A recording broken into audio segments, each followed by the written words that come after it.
अस्सलाम वालेकुम बच्चों, आज हम पढ़ेंगे conservation of energy. Conservation of energy basic law जो आप शुरू से पढ़ते आए हैं, आज हम उसी की रिवीजन करेंगे। कंज़र्वेशन ऑफ एनर्जी में आपने कल जो टॉपिक पढ़ा था इंटर कन्वर्जन ऑफ एनर्जी, वो भी आपको कंज़र्वेशन ऑफ एनर्जी के बारे में ही बताता है। यहाँ पे हम उसी की थोड़ी सी डिटेल जो है वो पढ़ लेते हैं।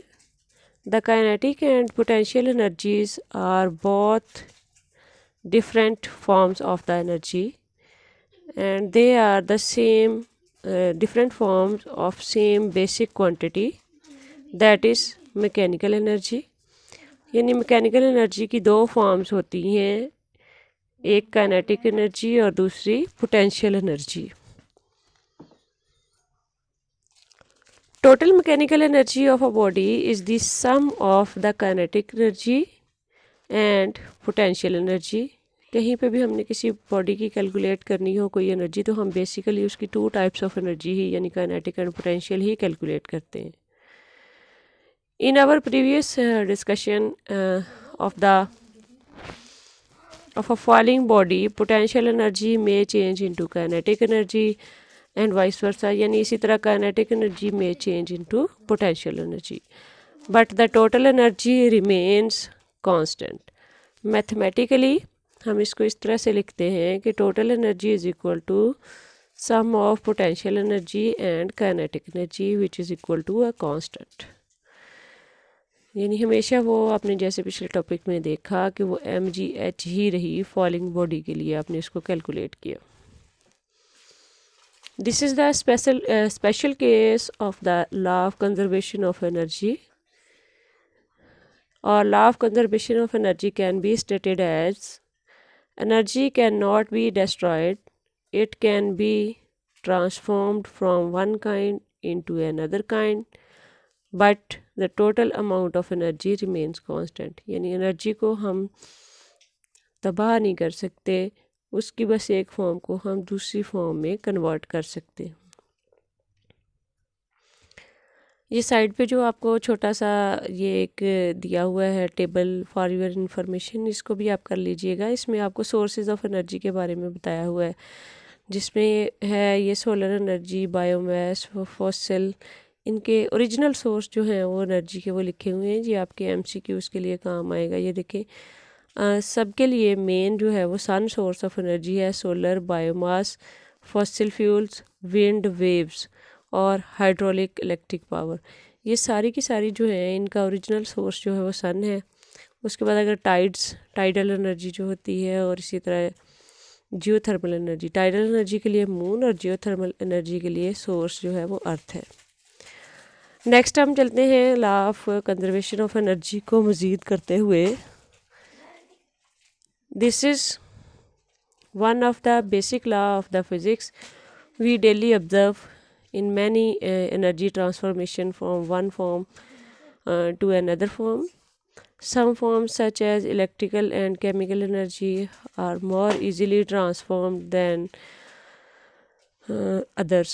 यानी जो हमारी डेली ऑब्जर्वेशन में आती हैं वो ज़्यादा इलेक्ट्रिकल और केमिकल एनर्जी हैं। वो हम देखते हैं ना, ये सेल में जैसे केमिकल एनर्जी होती है वो इलेक्ट्रिकल में बदल जाती है, और इसी तरह जो इलेक्ट्रिकल एनर्जी है वो दूसरी फॉर्म्स में चेंज होती है। हमारे फ़ैन में वो काइनेटिक एनर्जी में चेंज होती है, साउंड में चेंज होती है, और ये हीट में सच एस जैसे हीट में भी चेंज होती है।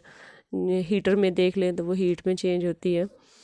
Ultimately all the energy transfers result in heating of environment and energy is wasted। तो इसकी वजह से क्या होता है, जितनी एनर्जी ट्रांसफॉर्मेशन होती है वो अल्टीमेटली किस में, उससे एनवायरनमेंट में हीट जो है वो प्रोड्यूस होती जाती है। कोई भी चीज़ इलेक्ट्रिकल फॉर्म से अगर किसी भी दूसरी फॉर्म में कन्वर्ट होती है तो उसका कुछ पार्ट तो हमेशा हीट की फॉर्म में वेस्ट होता है ना, सारी इलेक्ट्रिकल एनर्जी का। और वो हीट जो है वो कहाँ जाती है, वो एनवायरनमेंट में जाती है। For example the potential energy of falling object changes into kinetic energy, but on striking the ground the kinetic energy changes into heat and sound। if it seems in an energy transfer but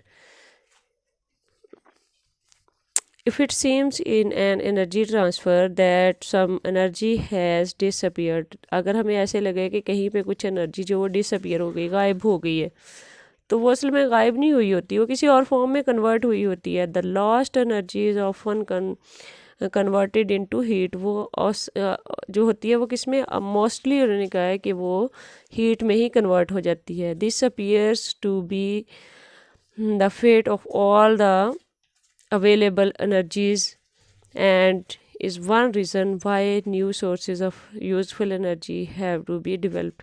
तो यही एक important वजह है कि चूँकि हमारी हर जगह पे कुछ ना कुछ एनर्जी जो है, हर जगह पे कुछ इन्वायरमेंट में वो कन्वर्ट हो जाती है और हीट की फॉर्म में, तो इस तरह इन्वायरमेंट का टेम्परेचर जो है वो इंक्रीज़ कर रहा होता है, तो इसलिए वो हम कहते हैं कि एनर्जी सोर्स जो है वो ज़ाया हो रहे हैं, यानी वो हीट की फॉर्म में कन्वर्ट होकर हमारे लिए यूज़फुल नहीं रहते, तो हम कहते हैं कि वो वेस्ट में चले गए हैं। तो इसलिए हमें हमेशा न्यू यूज़फुल एनर्जी सोर्सेज की हमेशा ज़रूरत रहती है। यहाँ पे आपको साइड में एनर्जी सोर्सेज के बारे में थोड़ा सा बताया हुआ है कि रीन्यूएबल और नॉन रीन्यूएबल एनर्जी सोर्सेज क्या होते हैं। ये आपको थोड़ा सा बता दूँ कि रीन्यूएबल एनर्जी सोर्सेज वो होते हैं जिनको हम रिपीटेडली यूज़ कर सकते हैं, और नॉन रीन्यूएबल वो होते हैं जिनको हम एक दफ़ा यूज़ कर लें तो वो दोबारा यूज़ में नहीं रहते।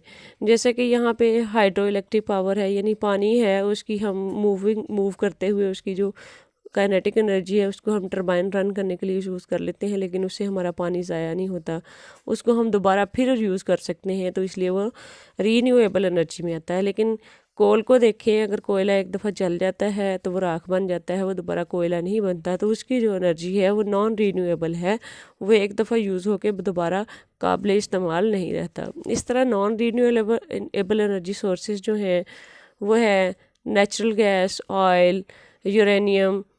ये यूरेनियम जो है ये हम न्यूक्लियर पावर प्लांट में यूज़ करते हैं।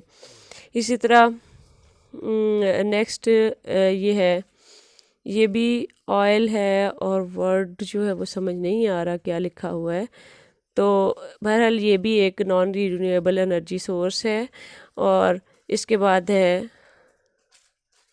नेक्स्ट जो वर्ड है वो भी समझ नहीं आ रहा, तार सैंड। मेरे ख्याल में ये वो तारकोल वगैरह होगा जो कि हम एक दफ़ा फ्यूल की फॉर्म में उसको यूज़ कर लेते हैं तो बाद में वो यूज़ेबल नहीं होता। अच्छा जी, इसके साथ ही जो हमारे रीन्यूएबल एनर्जी सोर्सेज हैं, इन पे आजकल पूरी दुनिया में बड़ी रिसर्च हो रही है, बड़ा ये वाले रीन्यूएबल एनर्जी सोर्सेज पे बहुत ज़्यादा काम हो रहा है।